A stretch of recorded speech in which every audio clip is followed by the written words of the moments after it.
Hello, so I promised you that we would be in my friend Marilyn's kitchen, and here we are. She's getting ready. Say hello, Marilyn. And we're winging it. That's what's so fun about this. But you're going to see her gorgeous kitchen. You're going to see all these wonderful, healthy ingredients. And Marilyn's going to give you a little intro as to the nuance approach that we're going to be doing today, as opposed to measured out and precise, right? So I'm not so much a recipe girl as I am, well, I take a recipe and then I sort of make it my own. I think a lot of people do that. And so I think when Angela says nuance, it's really going to be that I'm not going to measure. I have a general recipe. I'm not going to measure it. I just kind of go, as you said, feel. And I add and take away, and there's no wrong or right way. I think it was Cooking for Peanuts or Vegan Babe, one of those. I like, they give you ideas. A lot of people, I've worked in the industry of health and nutrition, and people tell me they're kind of lost, they don't know what to do. And so even though it seems elementary, I think when they try to execute things on their own, it seems difficult and like a mountain to climb. So just look, make it your own, and have fun with it. I buy them basically because I like this brand, and it's the biggest bag for the buck. So there's other ones out there if you want to buy. I think Red Mill's is organic.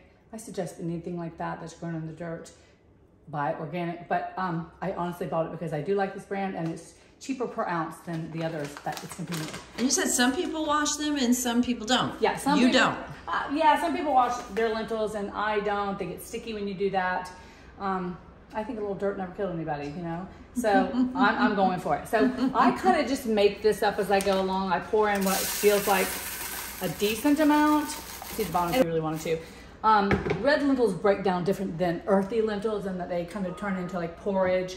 It reminds me very much of cream corn. So they're smooth and soft, and so they're better than the earthy, like the French lentils that are green. They're not as, they don't taste as much of dirt. They're sweet. So I use, and I am not paid by any of these companies, by the way. I use this brand. I typically use almond milk, but this is an oat milk that it doesn't have all the gums. It is oats and water. And the almond milk I typically use has almonds and water, and that's it. And I don't think there's any other on the market that doesn't have the gums in it, the gums that make it thickeners.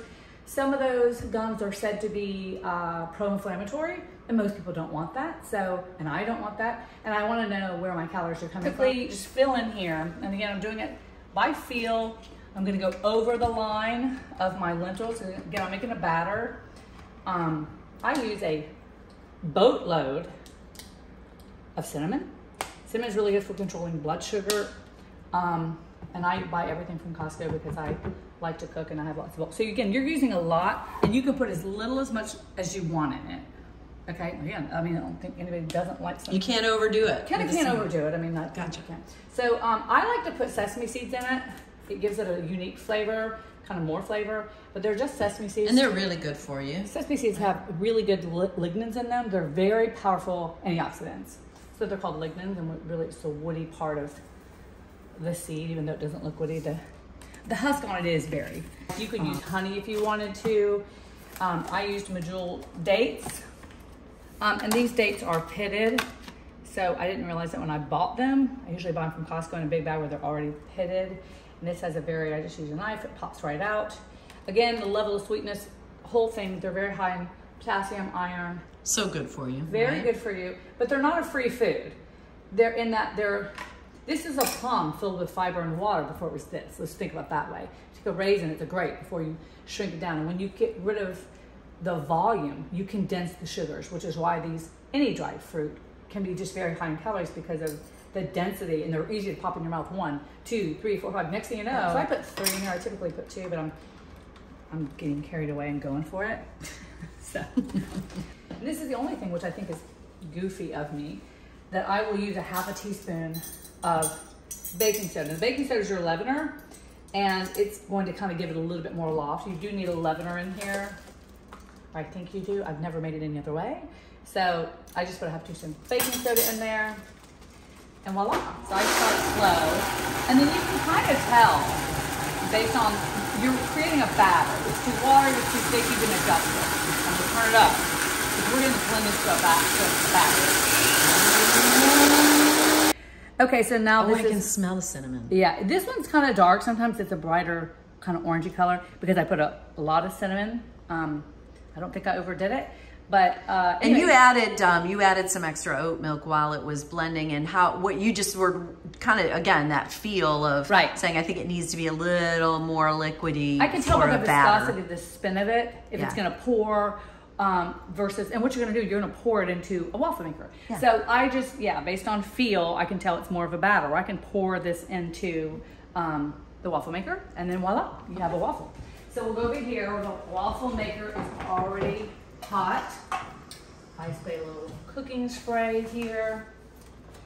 I was starting off very zealous and making a whole waffle, and then I realized I didn't really need that. This is pretty calorie light, but nutrient dense, in that there's a lot of fiber in those lentils without a whole bunch of calories. They're giving you a lot of nutrition, iron, magnesium, potassium, a lot of minerals in beans in general, anything that's grown in dirt and the earth. So it fills you up pretty quickly. Without giving you a ton of calories. So it's gonna give you energy without giving you tons of calories. And I like to start my day with a lot of fiber in the morning, kind of sets the pace for the spikes in insulin that you might experience, or you eat too much or too little, it just kind of keeps you steady wins the race. So I just basically, this might even still be a little thick. Yeah, it is a little bit thick, but again, just your taste will, dictate. Now, do you make up the whole batch and store, or you store the batter in the fridge, or how do you store the batter? And then I just flip this over because you want to kind of let it go. I go back and forth to make sure the batter gets spread around. This is like a boiling pot. Watching it, if you try to peek, when you char meat, for instance, the reason it doesn't stick if you let it char properly is because it gets a crust on it. It's really the same way with this, even though you have cooking spray. You have to try not to peek, because if you pull it apart, you'll never get that solid stick. But when you think it's done, let it go another 2 minutes, generally. That's probably what's gonna happen. Now, what do you put on it? Do you put a little bit of Well, depends on what your needs. Butter? I do not put butter on it, but I have put peanut butter on it before. If I know I'm gonna have a busy day and I'm gonna go off and I'm gonna have no time for lunch, let's say, in a traditional noon, 1 o'clock kind of lunch, and I'm out the door early, I might put some peanut butter on it so that I have the calorie density to get me through several hours and I'm not starving. Starving is when you make bad choices, so I try not to do that. But in the morning, if I'm not headed out the door, I eat it plain.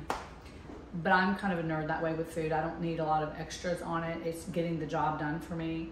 And it's tasty. It's not as if it tastes bad. It's yummy to me. Okay, you ready for the big reveal? Wow, that's really good. I really got lentils and milk. And I'm picky. I'm picky. Like, I like lots of flavor. It's yummy. Can you believe that? That's all it is. What the heck? I'll tell you though. Okay, you would not. I'm sorry, but I'm sitting here thinking, red lentils, really? A red lentil waffle? Right? It's good. It's really good.